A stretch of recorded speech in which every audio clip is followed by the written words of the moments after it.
Well, millions of Americans who hit the road for Easter or Passover found it cost a little less to drive. AAA reports the average price of gas nationwide has fallen about 24 cents in the last 5 weeks to $4.09 a gallon. Well, analysts say that there's not much that any president can do about gas prices, but it doesn't stop them from trying, of course.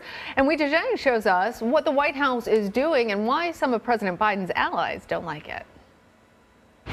As the Russian invasion causes instability in the global energy market, President Biden wants to ramp up domestic oil production. He is already tapping the nation's strategic petroleum reserve to help slash gas prices. And now the administration plans to resume selling leases for new oil and gas drilling on 144,000 acres of public lands in 9 states, even though Mr. Biden made this promise on the campaign trail. No more drilling on federal lands, period. Period, period, period. The Department of Interior called the decision to open up more federal land for drilling a balanced approach to energy development. But climate groups are furious. One group says while the Biden administration talks a good talk on climate action, the reality is they are in bed with the oil and gas industry. And Ouija joins us now from the White House. Ouija, so good to see you there for the Easter egg roll. We'll talk about that in just a minute. Let's discuss your story about drilling. The decision to resume those leases and the selling of leases are aimed at reducing gas prices. But do we think that we're actually going to see any impact at the pump anytime soon? Well, the thing with federal drilling is that it's not like an off and on switch.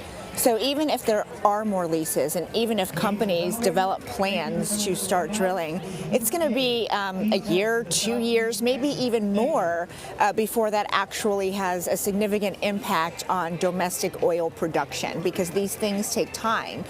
And a lot of companies have already listed off some issues that are dissuading them from doing that. For example, the cost.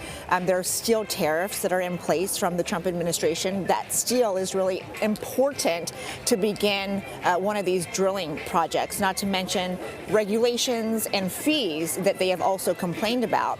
And the Department of Interior has said with this announcement of new federal leases that the fees are going way up for companies. And so that's another disincentive when it comes to those potential manufacturers of oil, drillers of oil. So we have to see who actually wants these leases, but we know that it will take some time before that oil makes a dent in the domestic supply.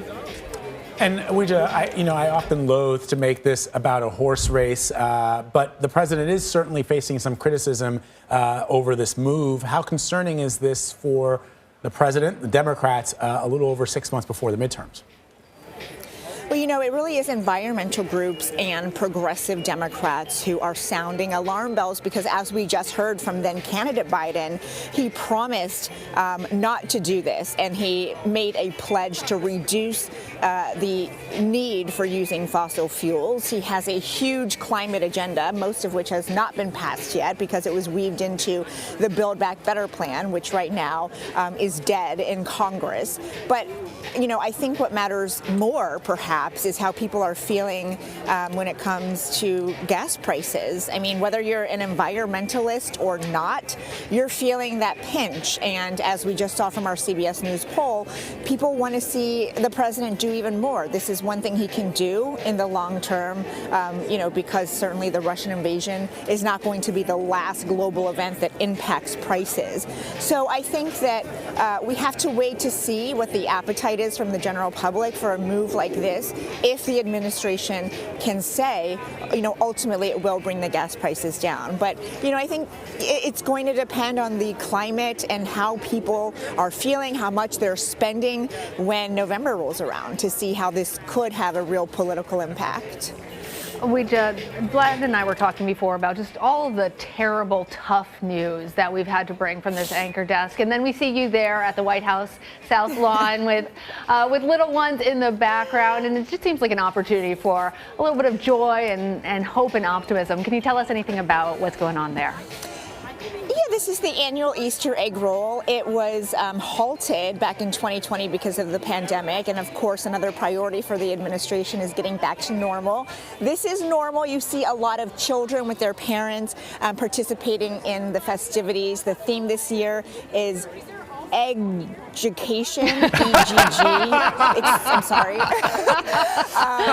And I think it's I wonder who thought of excellent. that. It actually was the First Lady. It's a nod to all of the years that she has spent and currently is spending as an educator. And so there are different stations here, like a book reading station. The Broadway star Kristen Chenoweth is going to be here a little later reading from her book. So it's not just about the eggs, which we have here, 50,000 hard-boiled eggs for the big rolls and the egg hunts and decorations, and this is the official commemorative egg. So I think it's a really, really nice treat for kids in the area who were lucky enough to score some tickets. Even though it is drizzling out here, as you can see, it's a really special day because it is some sign that there is normalcy, even though we're not back to normal. At least we can have celebrations like this one here. Wait, so is that egg, is that a real egg, Ouija, or is that like is that artificial or the commemorative? So the this one's artificial. Okay. This one I could crack and eat right now, which I might,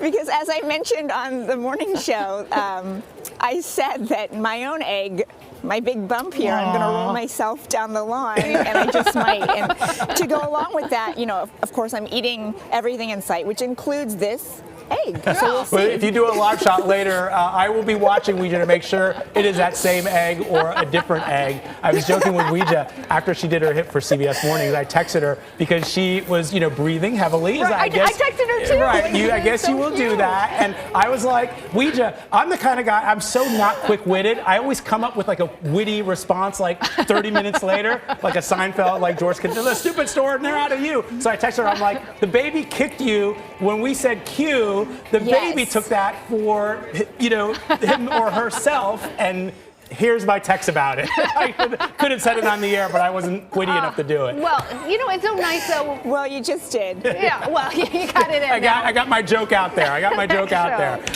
You gave us some optimism, both on like the love and joy of new life, but also potentially a decrease in our gas prices, which we can all enjoy. Ouija, thanks. Yes, it's a hard pivot, but at the end of the day, it's all about just getting back to some sense that things are going to be okay. It's going to take some time, but things are going to be okay. We definitely need that. We need to hear more of that, I think. Thanks. Ouija, awesome. Yeah.